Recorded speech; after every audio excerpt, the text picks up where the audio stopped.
Okay. It's Friday and I'm tired, so let's get on with it so we can all take a nap.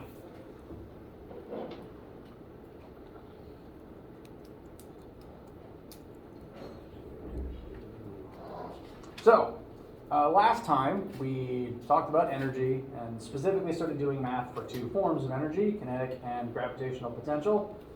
And as a general rule, as an object rises or descends, those two types of energy will tend to translate and transfer one directly into the other. As you rise, you tend to slow down and literally become more elevated, therefore your GPE goes up and your KE goes down. The reverse is true as you descend. And this is the case for situations where an object isn't directly falling. This is also true in situations where an object isn't falling. It is also true in situations where you are sliding down a ramp, because you are technically still vertically descending. So, let us examine a situation involving a water slide. Now, purely conceptually, before we start looking at the numbers here, at the top of a slide, you've just climbed up, you haven't begun sliding back down yet. What type of energy do you have? I'm pretty sure everyone's been saying gravitational potential, and that is correct. You are some height above the ground. You have the ability to fall, but you aren't yet. And then as you descend down the slide, what is going to happen to that form of energy? It will gradually become kinetic because you're going to get faster and faster as you go. Additionally, as you descend, your GPE total reduces as that KE total is increasing. So much like before, even though you're not falling, GPE goes down and kinetic energy rises. Now, in situations where friction exists, that will complicate things somewhat. But if friction doesn't exist, which hard to create, actually impossible to create that situation in real life, but as long as friction is negligible, such as in the case of water slides, which the whole point of that is to try to mitigate friction as much as possible, then ideally, without friction in the way, the GPE should still translate directly into KE, even though you're not falling technically. Because as you descend, your GPE is going down. That energy has to go somewhere. It becomes KE, and you go as fast, just not vertically downwards. Any conceptual questions before we start the math part? All right, so for this particular water slide, we are starting 5 meters above the ground, which is actually a pretty big slide, because that would be like 16 feet. So we start 5 meters in the air. We know the mass of the particular child in the picture. Launch angle actually isn't going to factor into it, so you don't especially need to copy that launch angle right now. And we are going to examine what happens to your energy as you go down this slide at two specific points as you descend. Because the shape of this slide, when you take the shape into account, we have one point here, I would call this the ground level portion of the slide, where you are on the ground, you have no elevation from our reference frame here, and therefore, at that point, all of our GPE should have become KE, which means at that point, you should be moving at your very fastest. So, for speed demons out there, just so that you won't know for your own reference, that's the part of the slide where you are at your fastest. But this particular slide then rises again past that point. And that is going to change a few things when we get to it. First though, let's just look at the case as we're asked, what is the speed at the very bottom of the slide? Let's examine that specific case first, at the very bottom. So in terms of energy, we want to examine the energy that you have at the beginning and compare it to the energy at that lowest point. We should list the things that we know and the things that we want. We know our starting height, 5 meters above the ground. We know the mass of the human in this particular example. We don't know the ground. We also actually don't know the launch. I didn't list that. A couple more things that we can assume from the picture. I'm going to continue calling this lowest point the ground point, because it's the low point, it's height of 0, it's on the ground. And at this particular point, what is our final height going to be if this is our end point? 0. It's the lowest point, it's tied with the 0 frame of reference for this particular drawing. So if we are looking at that as our end point, our height on the ground would be 0. Additionally, we can assume that this takes place on Earth, where gravity will be 9.8 meters per second squared downwards. And as an additional assumption, if you're on top of a slide and haven't begun sliding down yet, what is your starting velocity? 0. The whole point of the slide is you start still and then begin accelerating down the slide. So our initial velocity at the top of the slide should be 0. Questions of variables so far? Yes. How do you know that for the slide, when it goes up, how much energy is like 1 to We only know that because the picture tells us. And this picture is definitely not to scale in any sense of the word. But we will get to that launch position in a moment. I want to look at the ground one first because the math is more straightforward. Any other questions? Okay, so the math for this will look pretty much exactly the same as what we did on Wednesday when we were looking at a rising or falling object. Is without friction to get in the way, these are the only two forms that the energy can occupy, and the GPE will still translate directly into KE. So from top to the ground, we want to look at the initial total energy versus the final total energy. Our final point here will be the ground. So GPE initial plus KE initial will be equal to GPE at the ground plus KE at the ground. Our initial point is at the top of the slide, 5 meters up.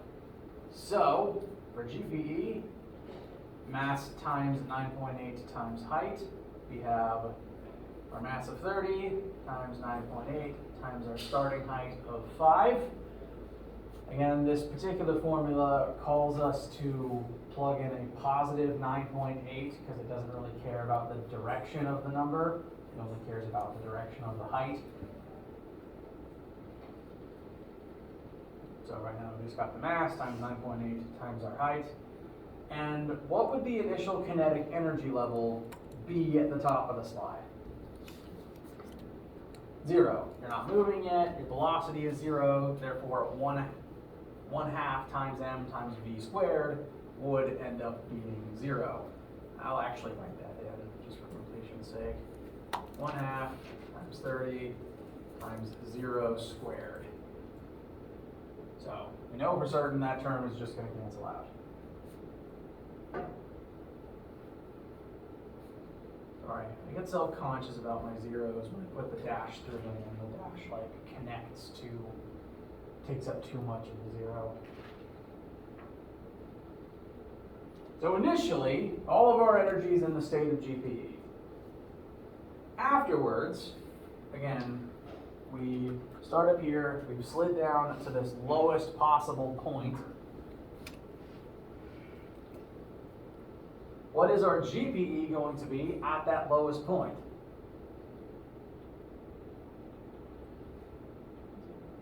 0. If our height is 0, GPE will be 0. So 30 times 9.8 times a height of 0 from this frame of reference. Then our kinetic energy at the ground is going to be 1/2 times our mass times v ground squared. So, some things to note about this specific case thus far. One, in this case where friction doesn't exist, this is pretty much identical to the math that we did on Wednesday, except in that case we started with KE that turned into GPE. Here we have GPE that will turn into KE as we descend. Another thing to note is notice that every single one of these pieces, even the ones with zeros in them, have the same mass in them. Because for this whole question, we are only looking at the energy of the one person with the one mass every single time. And so, technically, the mass of the human doesn't actually matter on this slide where friction doesn't exist, which means that anyone should be able to ride this slide and still get the same ending velocity.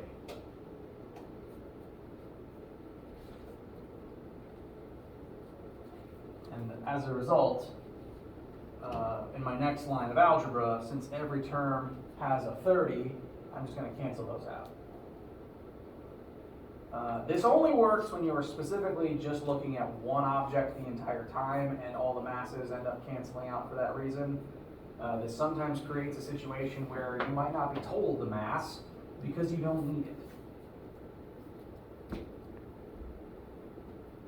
So our next line down, if I cancel out all the 30s, would look something like 9.8 times 5 plus 0 equals 0 plus 1/2 v ground squared.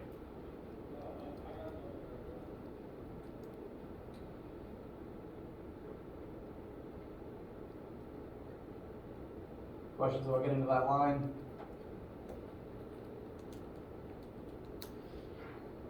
Okay.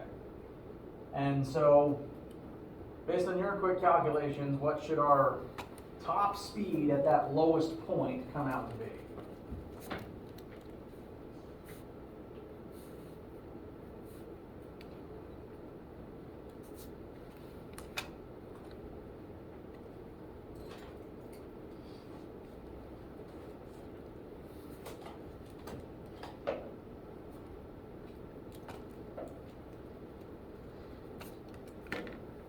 Does anyone's math not agree with 9.9 approximately? All right. Now that is pretty fast, so this is actually a pretty good slide. And that is the highest speed at which you'll be moving on this particular device. Any questions at all about what we've done so far or getting to this number?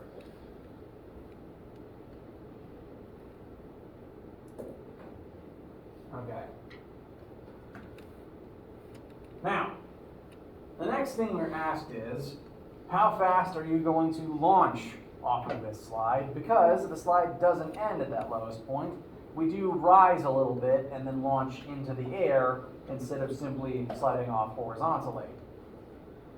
And in my personal opinion, I prefer water slides that would do this because I've been on, growing up there was a water park I went to and I went on vacation with my grandparents that had a slide that was pretty much a straight vertical fall until you transitioned into a direct horizontal slide across the surface of the water. And while terrifying and exhilarating, it's also not very fun to just be a stone skipping horizontally across the surface of the water, at least not when the surface is your back. It tends to result in a few bruises. So, alternatively, if the slide angles upwards a little bit before the end, you end up launching into the air and splash vertically downwards, which is a motion that is a little more like what you're used to experiencing if you've ever jumped into a pool or a lake. And I prefer this version, but that's probably just because I kind of like the sensation of flying through the air. I like roller coasters, so what?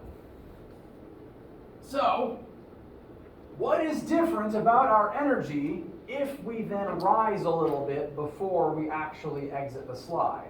If we go back up a little bit, what will our GPE and KE be relative to the GPE and KE at this point?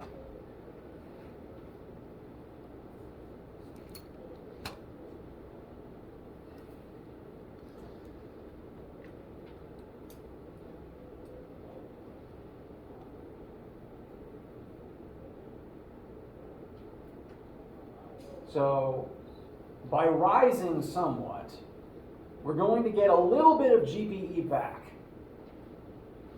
By virtue of being higher up at this position than this position, some of our energy is going to transition back into being GPE. And that means that our KE total is going to be smaller. So that means we'll be moving slower, which should already give you the sense of scale that when we work this through, we should find a smaller number. If we don't find a smaller number, then we should be concerned. But we know, before we even start doing the math, that our GPE final isn't going to be 0, and our resulting velocity is going to be slightly smaller. And the setup, we're going to start at exactly the same point, both in terms of starting from this particular equation and also the fact that our initial state remains unchanged because we're still looking at the top of the slide. So total mechanical energy at the top of the slide will be GPE initial and KE initial. Our final terms will be GPE launch and KE launch. You can call them whatever you want. You can also skip this particular line of algebra if you'd rather just jump straight to having the numbers. And again, we're still starting at the same point on the slide, so our initial stuff is unchanged. We still start 5 meters in the air. Our initial velocity is still 0. So 30 times 9.8 times 5 plus 1/2 times 30 times 0. So this whole term still goes away. But now, at our new, different final point, our GPE launch won't be 0 this time. Instead,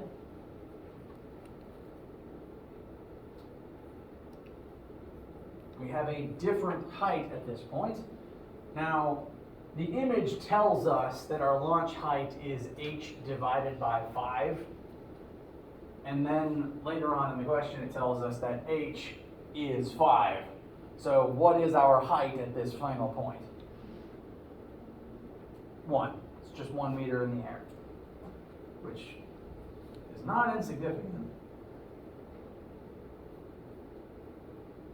So this term won't become 0 this time, but we're still going to plug in largely the same things for kinetic energy because velocity is still an unknown.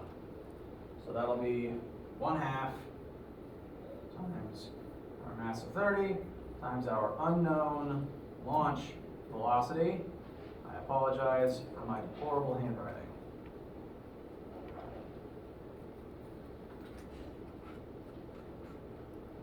Any questions about the differences so far?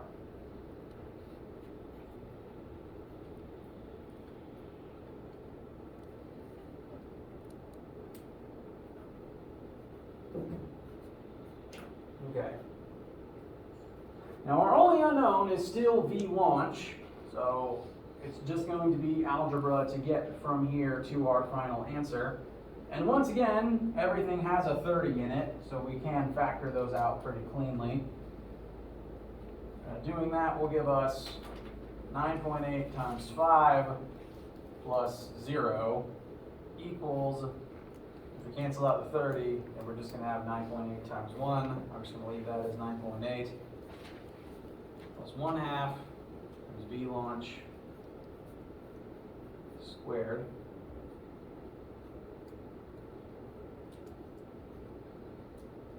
And in our goal to get V launch by itself, we're going to take this 9.8 and subtract it over to the other side.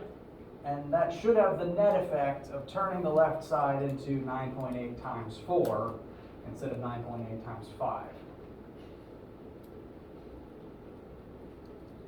Which again shows that our total kinetic energy remaining should be smaller this time around.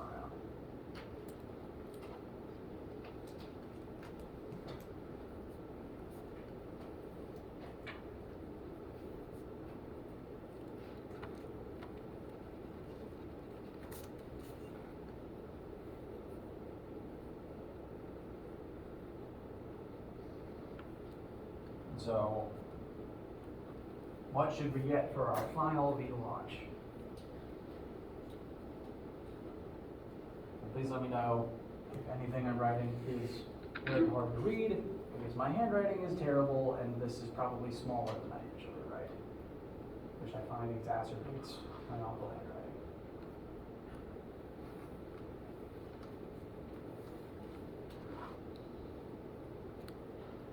If I remember when I did it last, I got about 8.85 meters per second. Anyone disagree? All right. So, in rising, we have slowed back down. And we only really lost about 10% of our speed. So, I guess it's just going to be up to the end user if that loss is worth any added enjoyment from flying up and down into the water than simply being thrown horizontally across the water's surface. So, up to you, the end user of whatever water park this is. Any questions, etc., about this question setup? All right. Now, most questions involving energy are going to work very similarly, because the thing with energy is we're kind of always going to have to compare the energy at the start of some situation to the energy after some change has occurred, because we need to keep track of where all the energy went and what form it's in now. So most energy questions are going to take a form pretty similar to this. There's going to be some total energy initial equal to some total energy final. You have to break those down into all of the things that add up to the totals on each side and perform algebra accordingly from there. Now, everything so far has largely been without any friction being added into the math. In a second, our last example of the day, we are going to begin factoring in some friction just to see exactly how that affects the math. I'm going to call a quick pause because I need to have some water and rest my vocal cords. So if you need some water or a bathroom break, now's a good time.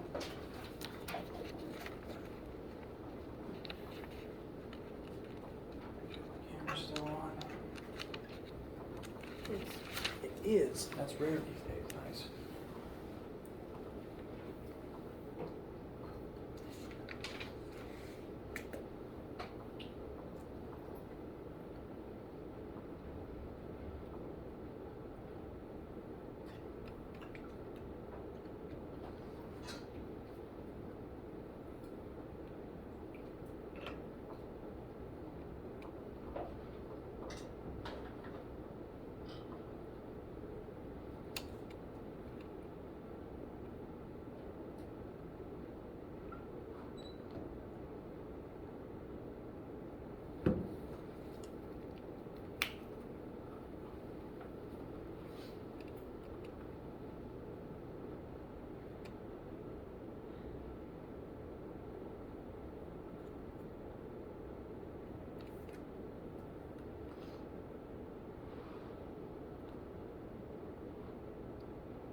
Anyone need anything before we continue?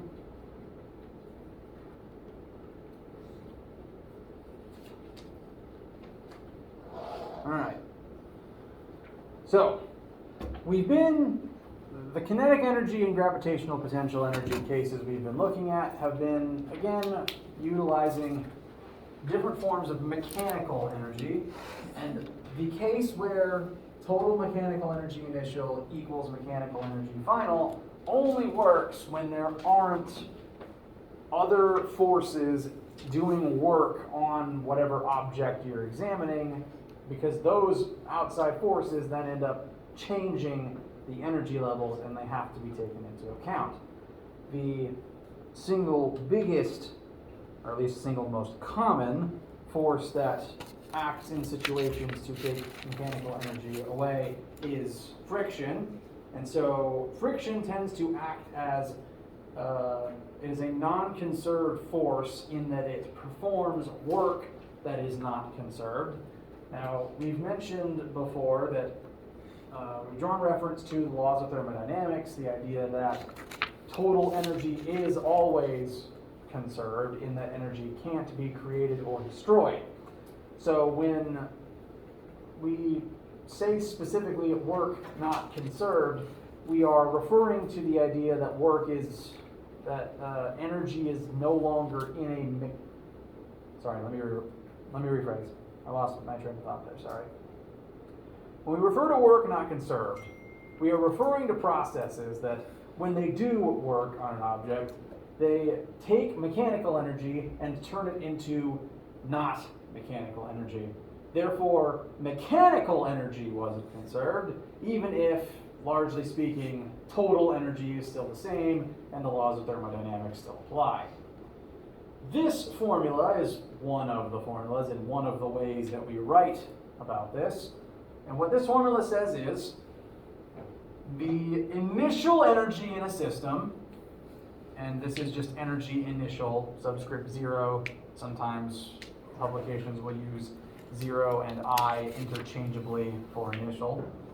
Energy initial is equal to energy final minus the work not conserved. Whenever some force is doing work that takes mechanical energy out of whatever system you're looking at, that counts as work not conserved, and that energy still exists. It just didn't end up in the object that you were hoping it would end up in. As an example, say you push a box horizontally across the ground.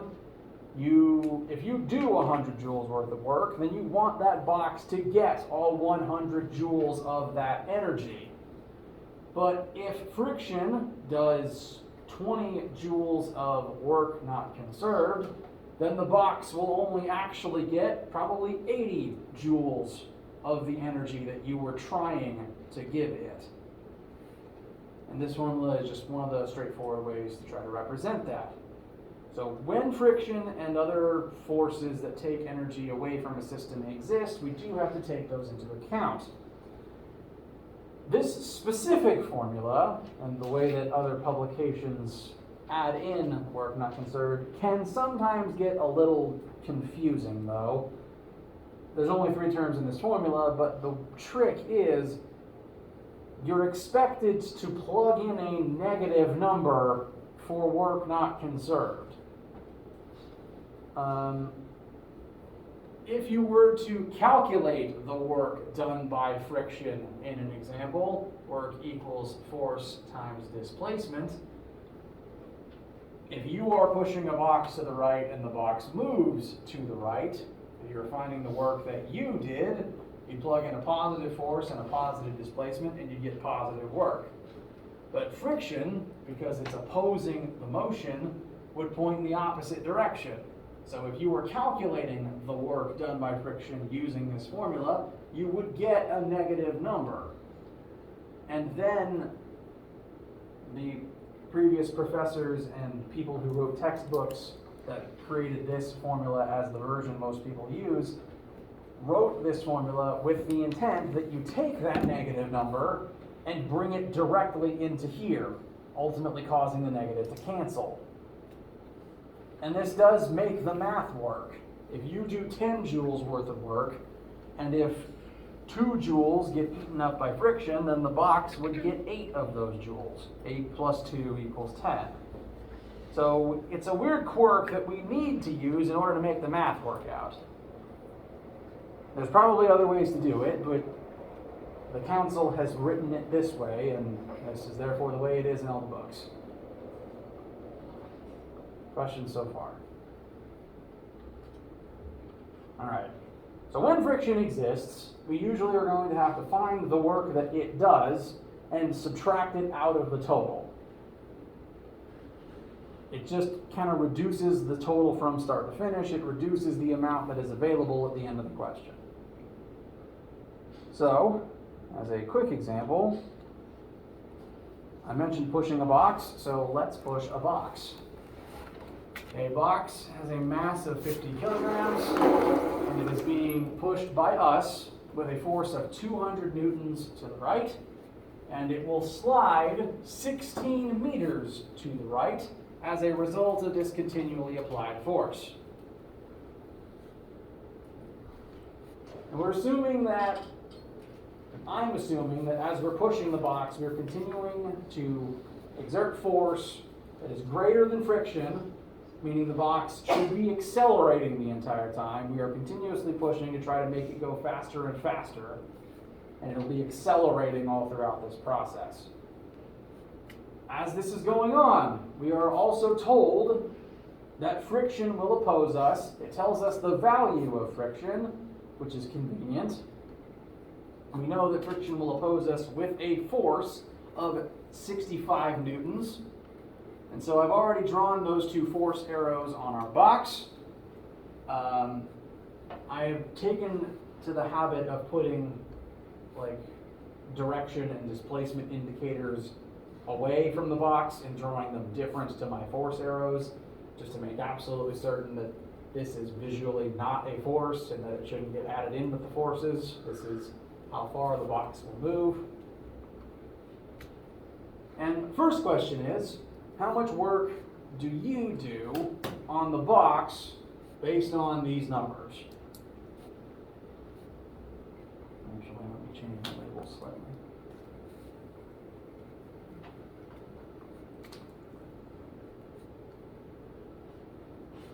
Whoops.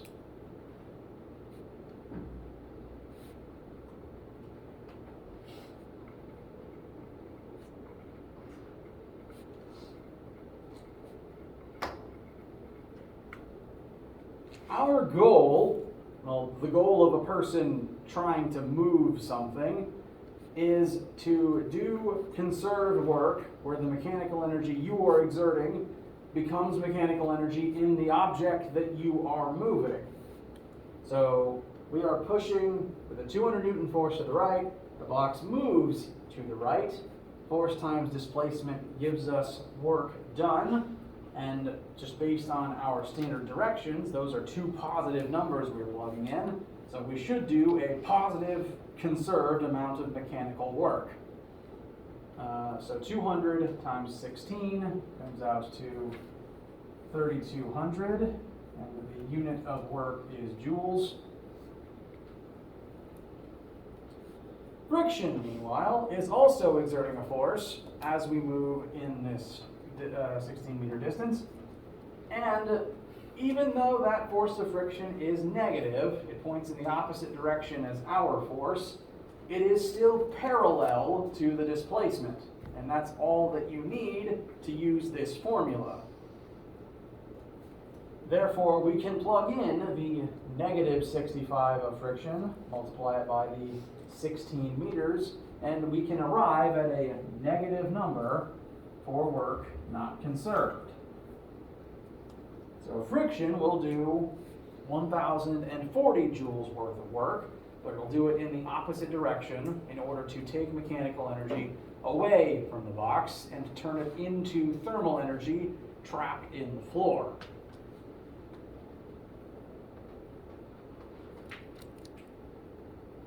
So, quick question to you then. Just your first instinct, if this is the energy that we're trying to give to the box, and this is the work that friction is doing to the box, how much energy is the box actually going to get?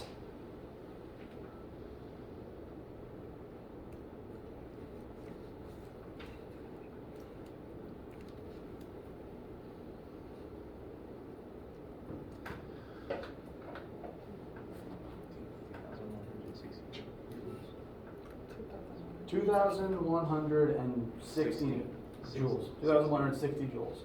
Does anyone disagree? All right. We arrived at that number by just adding these two numbers together, one of them being negative. We can also put it in the form of the work energy theorem. The energy initial is going to be the work that we are doing. That is the initial amount of energy that we are trying to give the box. Meanwhile, friction is the work not conserved.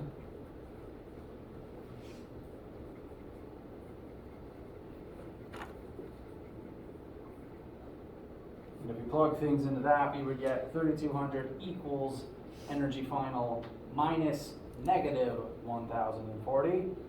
If we subtract, actually no, if we add negative 140, the words are weird there, to the other side, we would get 3,200 minus 1,040 equals EF, which would give us an EF of 2,160 joules as the amount that the box actually receives from our efforts. Friction took about 30% of our effort and just turned it into heat in the gravel, which is very rude of it.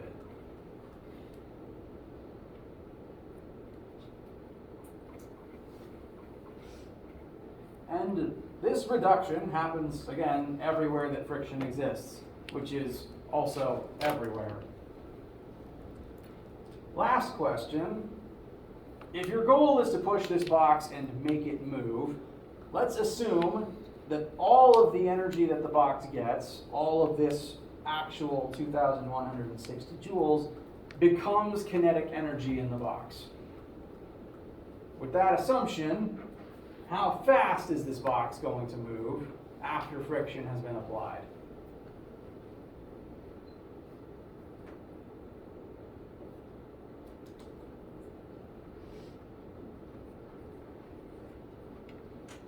If this energy becomes kinetic energy, then we can set it equal to 1/2 times m times v squared.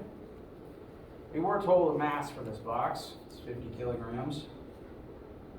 So 2160 equals 1/2 times 50 times v squared. We can find a v squared, and I think that's, oh, I've already forgotten.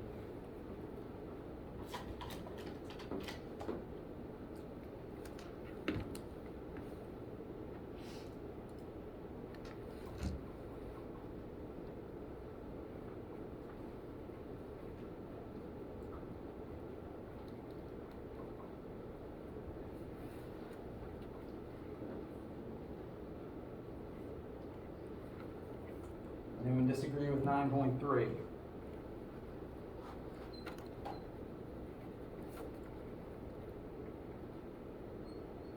All right.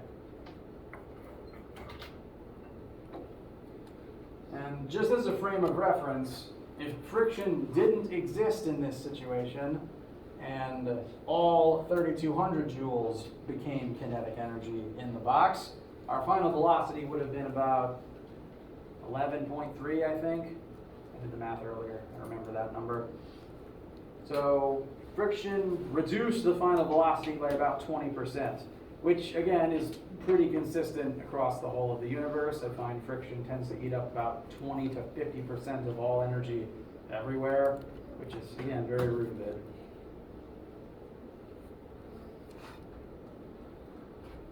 And that is the primary way that friction is going to be incorporated into questions where it cannot be eliminated.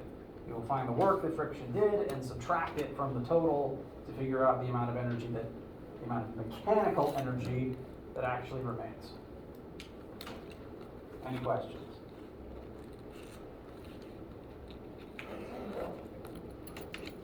Sorry. I got a much bigger number velocity, I don't know it. I can check your work in a second. Anyone else? Alright. Your main thing to focus on for the weekend is just your Chapter 5 homework. Please be working on that. The more you work on it now, the less you'll have to work on it next Friday night. And let me know any issues you have as you work on it. And next Monday, we'll talk about test prep. Until then, please have a wonderful weekend. Hey, my camera stayed on the whole time.